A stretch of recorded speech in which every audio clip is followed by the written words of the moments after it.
Según fuentes chiitas y sunitas, cuando se refieren al profeta Jesús, al Jesús de los cristianos, dicen ellos que rezará o orará detrás del Imam Mahdi, que vendría siendo el Mesías musulmán, así lo queremos etiquetar. Por ejemplo, hay una narración de un profeta llamado Muhammad del pueblo musulmán, y dice, y cito, el Mahdi de la comunidad es de nosotros, Jesús rezará detrás de él. Esto es sacado y citado del Bihar al-Anwar en la página 91. La vida es tan efímera y el tiempo mata despacio. Por eso, deja que te cuente algo. Por Óscar Muñoz. Hola amigos, bienvenidos una vez más a esto que se llama Deja que te cuente algo. Mi nombre es Óscar Muñoz y te doy la más cordial bienvenida. Y hoy quiero hablarte de un tema súper interesante e importante y creo que relevante para el tiempo de la escatología, más bien para los últimos tiempos en cuanto a la escatología de la Biblia, que trata efectivamente acerca de la recta final de la humanidad. Y quiero hablarte acerca del Imam Mahdi. ¿Quién viene siendo, el Imam Mahdi? Bueno, es un líder religioso, podríamos decirlo el líder supremo musulmán o del pueblo o del mundo del Islam, vamos.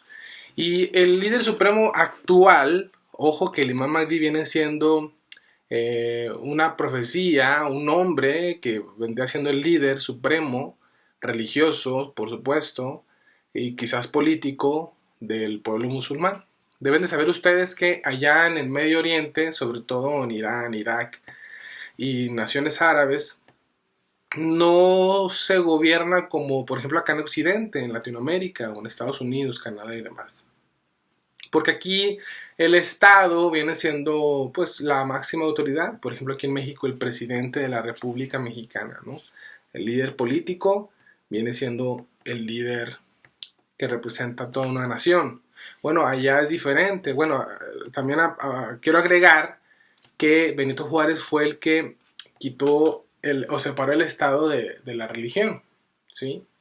Y por lo tanto, dentro de nuestro gobierno mexicano, el Estado estaría aquí, por ejemplo, y los líderes religiosos o la religión se somete en parte, por supuesto, siempre y cuando no violen las leyes divinas, al gobierno, ¿sí? Bueno, pues allá en el Medio Oriente no es así, es totalmente diferente. Allá el líder religioso vendría siendo la máxima autoridad y el Estado, lo político, está abajo. Interesante, ¿no? Muy bien.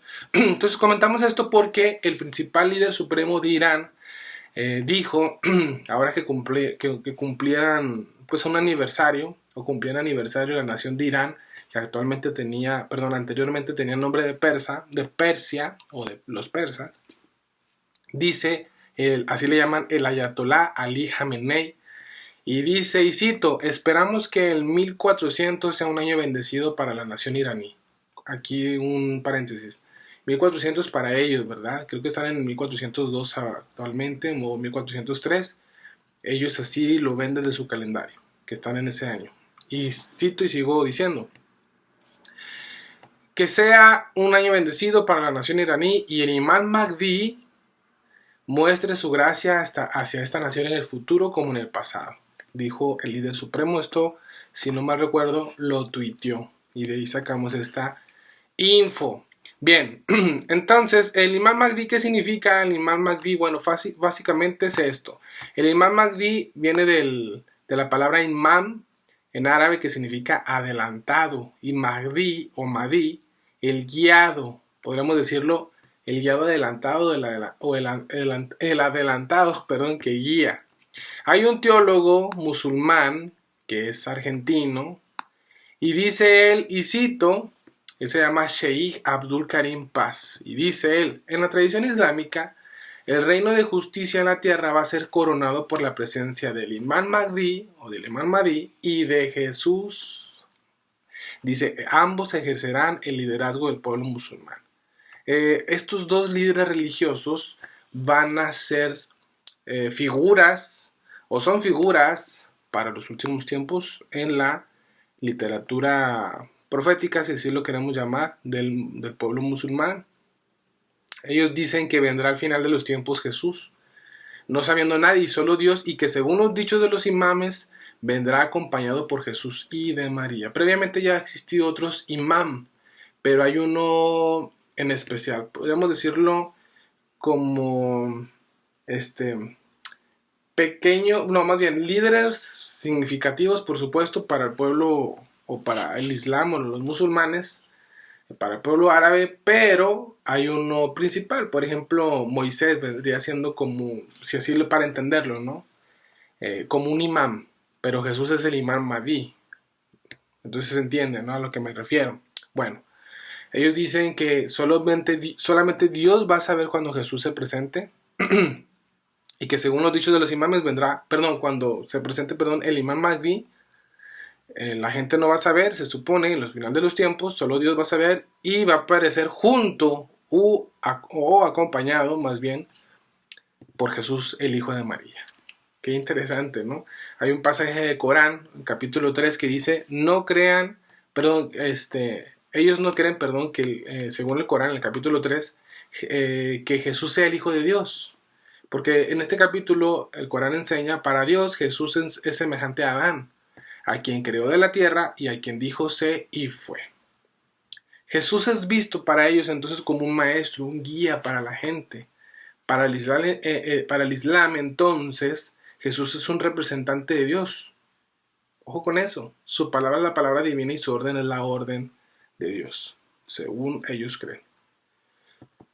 Y cita Cheikh Abdul Karim, teólogo musulmán. Me parece muy importante aclarar a nuestros hermanos cristianos que coincidimos, como puede apreciarse en algo muy esencial, y es que ambos tenemos a Jesús como modelo a seguir.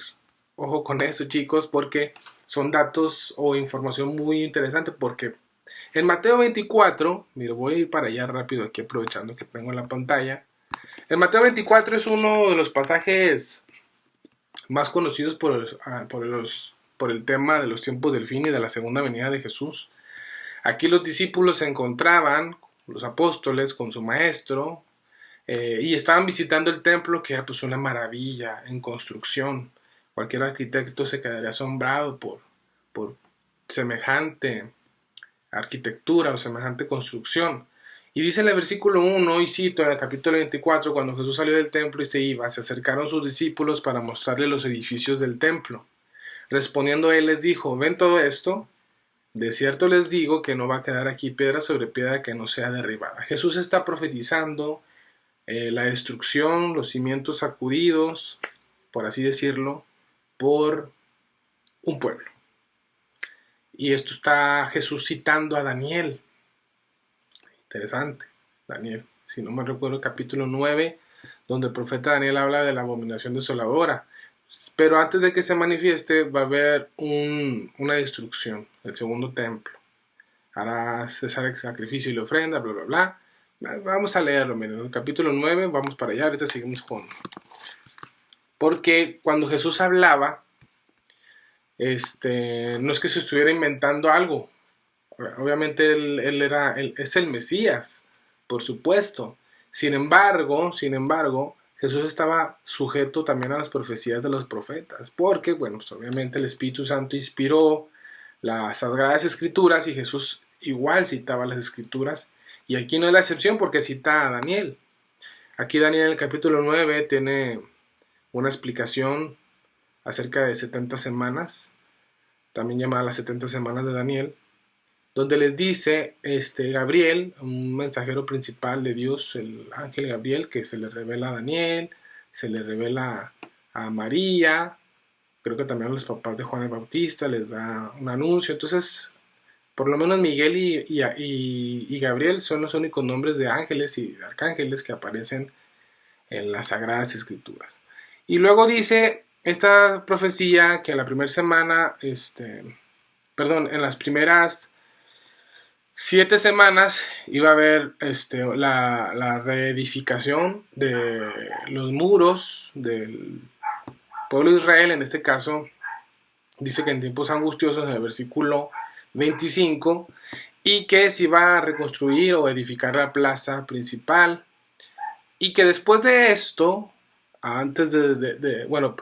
posteriormente a ordenar y restaurar y edificar Jerusalén, porque el primer templo había sido destruido por los babilonios. Ellos iban a regresar, según las profecías de Jeremías, después de 70 años de cautiverio, regresarían a su pueblo, y cuando se diera la orden de reconstruir y restaurar Jerusalén y levantar sus muros y la plaza y el templo, que ahí, a partir de ahí, comenzaran a contar las 70 semanas. Primero iban a suceder 7 semanas, es un equivalente a 49 años, si no estoy mal, y luego 62 semanas, que en total, esto es un tema pues profundo, largo de explicar, pero los que ya están informados del tema, en total 7 semanas más 62 son 69, da un equivalente a 483 años. Entonces están diciendo aquí Daniel, profetizando que después de las 62 semanas, en total 483 años después de que se dé la orden de reconstruir Jerusalén y bla bla bla, lo que acabamos de decir, se le iba a quitar la vida al Mesías. Y esto ocurrió tal por cual. Este es un punto a favor del teísmo, ¿verdad? De los creyentes, como las Sagradas Escrituras ya habían profetizado el nacimiento del Salvador del mundo y que lo iban a crucificar, que lo iban a matar. Aquí está escrito. Daniel fue escrito, y Daniel más bien es el profeta, es un personaje de la Biblia del siglo IV aproximadamente antes de Cristo. Entonces, interesante. Entonces, por último, como falta una semana, 483 más una semana, que son 7 años, acuérdense que son setenas de años. Una semana son setenas de años, 7 años. Faltaría una. Y esa última que falta dice que va a confirmar el pacto con muchos, y a la mitad de la semana hará cesar el sacrificio y la ofrenda, después con la muchedumbre de las abominaciones vendrá el desolador hasta que venga la consumación y lo que esté determinado se derrame sobre el desolador. Entonces más adelante sigue diciendo que va a hacer cesar el sacrificio y la ofrenda en la última semana. Obviamente, como se destruyó por la profecía de Jesús en el año 70 después de Cristo, se destruye el templo como Jesús. Regresamos a Mateo 24, él está diciendo, ¿saben qué? Esto que ven aquí no va a quedar piedra sobre piedra que no sea derribada. Esto se cumple en el año 70, aproximadamente 40 años después de la muerte de Jesús. Y viene el general Tito, porque su papá Vespasiano le dijo, Tito, los judíos andan de rebeldes, ve y ponles un alto, y se hace una revuelta total que terminan destruyendo Jerusalén, el templo, el segundo templo reconstruido en los tiempos de Nehemías y de Esdras. Y como falta una semana por cumplirse, no puede haber sacrificio y ofrenda que alguien pueda cesar o detener que se dé la ofrenda y el sacrificio, a menos que exista un templo. Por eso está el punto de que tiene que haber un tercer templo, y ya están planes, en varias noticias han aparecido y se ha informado acerca de que los judíos o los israelitas están planeando construir un tercer templo. Entonces tendría mucho sentido. Entonces cuando Mateo 24 es citado aquí, Jesús está sentado en el Monte de los Olivos y los discípulos, inquietos por la respuesta de Jesús a lo que ellos dijeron, mira Señor, el templo, wow, te lo estaban presumiendo. Jesús le dice, ¿saben qué? Pues esto se va a caer.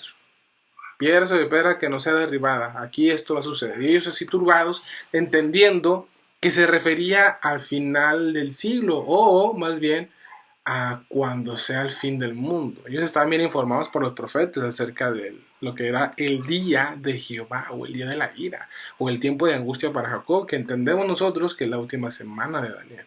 Interesante. Muy bien. Entonces, Jesús les dice, a la respuesta, más bien a la pregunta de los discípulos, la respuesta es esta. Pero vamos a checar la pregunta. Dice, ¿cuándo serán estas cosas? Le dicen los discípulos, ¿y qué señal habrá de tu venida y del fin del siglo? Y Jesús lo primero que les dice, hey, cuidado, miren que nadie los engañe, porque vendrán muchos en mi nombre diciendo, yo soy el Cristo, y a muchos engañarán. Y eso es lo que ya pues habiendo entrado un poquito en contexto, eso es a lo que me refiero, que curiosamente en las profecías musulmanas aparezcan prácticamente dos falsos cristos. ¿Por qué dos falsos cristos, familia? Porque resulta que va a haber un Imam Mahdi que va a ser como el verdadero Mesías, como diciendo, yo soy el verdadero Cristo. Y va a aparecer un Jesús diciendo que él es el profeta del Imam Mahdi, como diciendo, yo soy el profeta del verdadero Mesías. Entonces va a haber uno diciendo, yo soy el Jesús que vino hace 2000 años, que hizo milagros, y Apocalipsis nos habla del falso profeta que sube de la tierra y que tiene poder para hacer señales y prodigios, hace descender fuego del cielo, manda que se construya una estatua para que la adoren y de manera milagrosa provoca que esa estatua hable y diga que adoren a la imagen de la bestia y a la bestia y que se pongan una marca en la frente o en la mano derecha, 666. Fíjate la Biblia lo que está profetizando. Esto lo vemos que es un libro inspirado por Dios, aunque fue escrito por hombres humanos, fueron inspirados por Dios. Es un libro sobrenatural que nos está adelantando lo que va a suceder. Y esto se escribió en Apocalipsis aproximadamente hace 2000 años por el apóstol Juan. Hoy en día existe una compañía, una empresa que se llama Walletmore, lo puedes googlear, que ya tienen el sistema de pago en donde te insertan un pequeño microchip del tamaño de un arroz aquí en la mano derecha. Todavía no menciona la frente, pero en la mano derecha, para que cuando tú vayas a comprar, nada más te escaneen y puedas hacer el pago correspondiente. Entonces mira cómo en 2000 años, esto no quiere decir que ya sea la marca, sino que ya estamos viendo preámbulos o ensayos y que la Biblia ya nos había informado acerca de esto. Interesante. Entonces, tiene sentido que Jesús diga, va a haber falsos cristos. Cuídense. Va a haber dos diciendo, yo soy el verdadero Jesús, pero decimos en México, cuernos. De hecho, en Apocalipsis 13, a la bestia, la segunda bestia, el falso profeta que yo ubico, que puede ser este personaje que va a decir que es Jesús, que sube de la tierra y diciendo, ¿saben qué? Yo soy el Salvador. No era el Salvador, no era el Mesías verdadero, era el profeta del verdadero. Se confundieron. Y va a decir, ¿saben qué? Pues yo soy Jesús. Dice en Apocalipsis 13 que esta bestia que sube de la tierra tenía 2 cuernos como de cordero. O sea, ¿te fijas? Pero hablaba como dragón. Va a tener toda la apariencia, este líder religioso va a tener toda la apariencia de piedad, pero al final, por dentro, el Espíritu Santo nos muestra que va a ser influenciado por Satanás. Importante, interesante. Entonces, según fuentes chiitas y sunitas, el profeta Jesús rezará detrás del Imam Mahdi. ¿Dónde? Pues supuestamente en la mezquita musulmana, ¿sí? Entonces, qué curioso, ¿no? También dice otra cita de la literatura musulmana, dice que hay una quinta señal, y cito, se escucharán gritos del cielo antes de su aparición, voces entre el cielo y la tierra, y toda la gente en el mundo lo oirá. Algunas narraciones nos dicen que para que se entienda esta manifestación, los seres humanos escucharán las misas en su propia lengua. Quien gritará será el ángel Gabriel, el ángel de la revelación. Ahora, esto es una señal de la aparición previa o contemporánea al Imam Mahdi y el Jesús que están esperando los musulmanes. Ojo, fíjate lo que dice, van a escucharse gritos en el cielo antes de su aparición, voces entre el cielo y la tierra, y todo el mundo lo va a escuchar. Qué interesante. Bueno, finalmente, de acuerdo a las narraciones que se tiene y como lo hemos manifestado, Jesús vendrá con él, con el Imam Mahdi, e invitará a los cristianos para que sigan al Imam. Los cristianos lo escucharán y después él rezará detrás del Mahdi. Interesante. Pueden buscar y googlear al teólogo Sheil Abdul Karim y toda la información que da al respecto del Imam Mahdi y del Jesús que ellos están esperando, que ubican ellos según sus escrituras, que es nuestro Mesías, ¿verdad? También lo están esperando, pero nada, que es un falso, seguramente un falso Cristo. Muy bien, bueno, gente, es un tema muy amplio, muy no complejo, algo, algún grado de dificultad por el tema tan profundo, y bueno, que es un tema muy enriquecedor. Y si quieres informarte más acerca de estos temas de los últimos tiempos. Te invito a que te suscribas, que veas nuestro contenido. Aquí tenemos varios videos que hablan acerca de la escatología, de los últimos tiempos, de la segunda venida de Jesús, del arrebatamiento, del anticristo, de la marca de la bestia, de los 4 jinetes del apocalipsis. Suscríbete y escúchanos. Y bueno, mi nombre es Oscar Muñoz. Y si quieres información de lectura, literatura, ¿verdad?, que te puede enriquecer con este tema, pues aquí también te voy a dejar el link de los libros de tu servidor. Mi nombre es Oscar Muñoz. Esto es Deja que te cuente algo. Bye bye. La vida es tan efímera y el tiempo mata despacio. Por eso, deja que te cuente algo. Por Oscar Muñoz.